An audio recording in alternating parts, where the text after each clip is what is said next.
Paul. Congressman Paul, this comes from Jay Majumdar from Roswell, Georgia, and he wants to know if you agree with Senator McCain's statement that the United States might need to have U.S. troops in Iraq for as long as even 100 years. I don't even think they should have gone. So keeping them for 100 years, where's the money going to come from? You know, the country's in bankruptcy, and when I listen to this argument, I mean, I find it rather silly because they're arguing technicalities of a policy they both agree with. They agreed going in, agreed for staying how many years, and these are technicalities. We should be debating foreign policy, whether we should have interventionism or non-interventionism, whether we should be defending this country or whether we should be the policemen of the world, whether we should be, you know, running our empire or not, and how are we going to have guns and butter?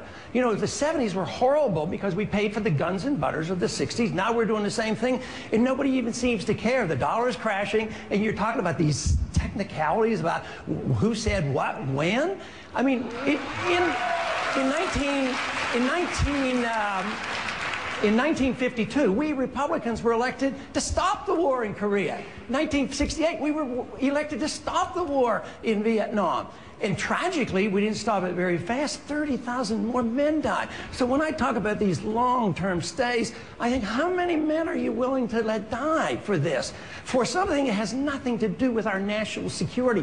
There were no Al-Qaeda there, had nothing to do with 9/11, and there was no threat to our national security. They never committed aggression. It's unconstitutional. It's an undeclared war. And we have these silly arguments going on about who said what when.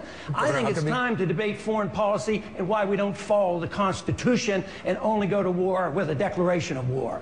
Governor Huckabee, the idea of a 100-year involvement of the